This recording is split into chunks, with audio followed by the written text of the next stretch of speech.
Assalamualaikum warahmatullahi wabarakatuh. Selamat pagi anak-anak. Oke, sudah bangun kalian hari ini? Pagi ini, Bu ini harap kalian selalu dalam keadaan sehat selalu.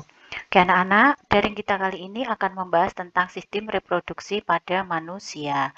Yang akan kita bahas saat ini adalah organ reproduksi pada perempuan. Oke anak-anak. Organ reproduksi pada perempuan itu ada beberapa. Yang pertama adalah ovarium. Ovarium ini fungsinya untuk menghasilkan sel telur atau ovum. Kemudian yang kedua adalah saluran telur atau tuba Fallopi atau sering disebut dengan oviduct. Fungsinya sebagai tempat bertemunya sel telur dengan sel sperma serta menggerakkan ovum ke arah rahim.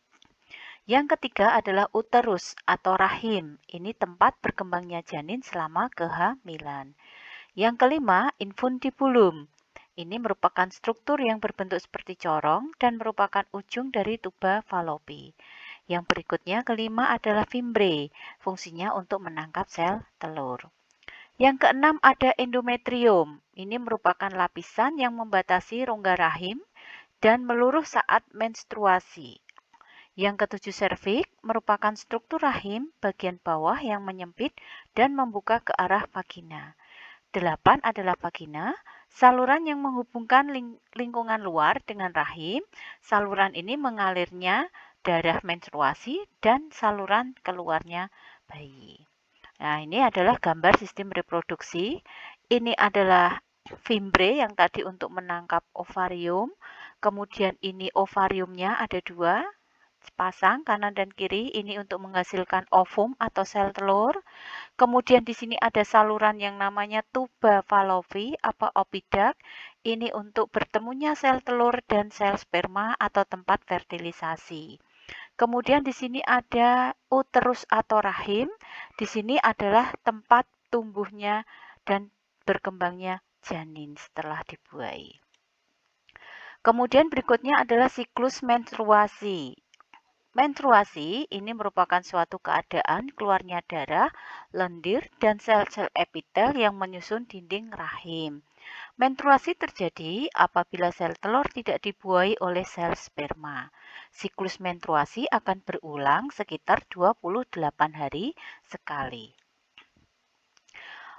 Ada beberapa fase pada menstruasi. Fase pertama adalah fase menstruasi. Pada fase ini, hormon FSH akan memicu berkembangnya folikel dalam ovarium.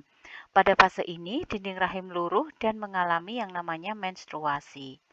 Fase kedua, folikel akan menghasilkan hormon estrogen dan progesteron. Hormon ini memicu dinding rahim untuk menebal. Hormon estrogen akan memicu meningkatkan hormon LH atau luteinizing hormone yang akan memicu pematangan sel telur. Nah, pematangan sel telur ini disebut dengan ovulasi. Berikutnya yang ketiga adalah fase sekretori. Sel telur yang matang ini akan ditangkap oleh fimbre dan bergerak menuju ke tuba Fallopi. Jika sel telur tidak dibuai, maka hormon estrogen dan progesteron tidak akan terbentuk yang akan menyebabkan dinding rahim rusak dan pembuluh darah dinding rahim pecah sehingga mengalami yang namanya menstruasi. Oke anak-anak, demikian materi hari ini. Untuk selanjutnya kalian bisa membuka Google Form untuk mengerjakan tugasnya. Jika ada yang belum jelas, kalian bisa membaca buku paket ataupun LKS ataupun bisa bertanya ke Bu Eni lewat WA. Oke anak-anak, salam sehat selalu. Assalamualaikum warahmatullahi wabarakatuh.